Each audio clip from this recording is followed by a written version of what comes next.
وہ انتہائی عشق تھی یا نور بے حساب تھا، میں قید و بند وقت سے آزاد اس صدی میں تھا۔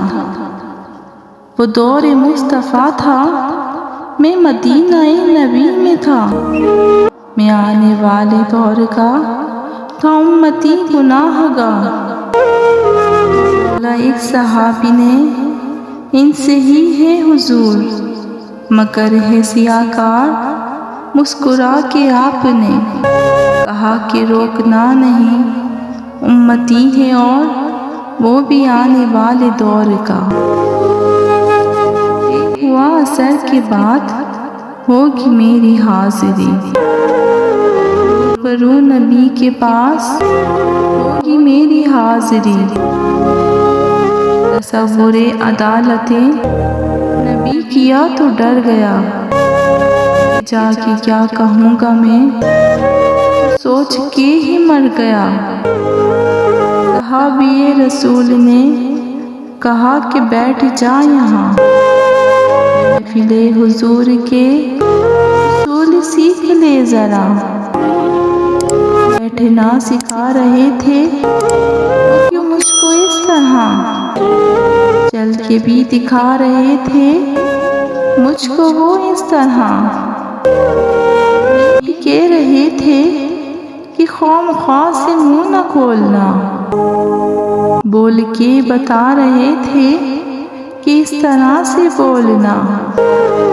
خوش نصیب لوگ تھے جو دور مصطفیٰ میں تھے، نیا نیا کھلا کھلا نیلا آسمان تھا۔ کئی گھروں میں اونٹ تھے، کئی گھروں میں بکریاں، پک رہا تھا کچھ جہاں پہ جل رہی تھی لکڑیاں۔ اتنے میں اذان ہوئی تو روک اٹھے کھڑے ہوئے، دل کے جیسے کھل گئے وہ تالے سب پڑے ہوئے۔ وہ آسماں کا راگ تھا، وہ دعوت بلال تھی، ہر قدم پہ گھٹ رہا تھا فاصلہ حضور سے۔ میرے لیے تو دعوت وصال اور جمال تھی، دنیا نہا کے میں نے وضو بھی بنا لیا۔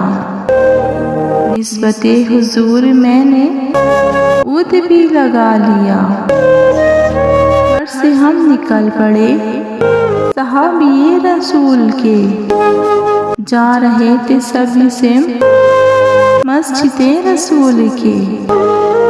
وہ دھڑکنیں عجیب تھی، کپ کپی کمال تھی، ہر آنکھ اشک بار تھی، سراپائی ملال تھی۔ دھید کی تڑپ تڑپ تڑپ تڑپ، دل مراد دھڑک دھڑک دھڑک دھڑک۔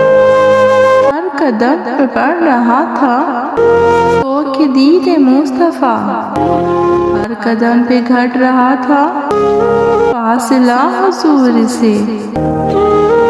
مسکرا کے دیکھتے تھے یوں صحابہ کرام، جیسے وہ جانتے ہوں کہ کون ہے یہ نوجوان۔ جان کیسے رک گیا میں چوکھٹے حضور پر، سنت رسول کے بغیر جاؤں کیسے۔ یہ نہ ہو کہ پھیر لیں حضور چہرہ کمل، جیسے ہی خیال دل کو میرے آ لیا۔ نسبت حضور میں نے چہرہ سجا لیا۔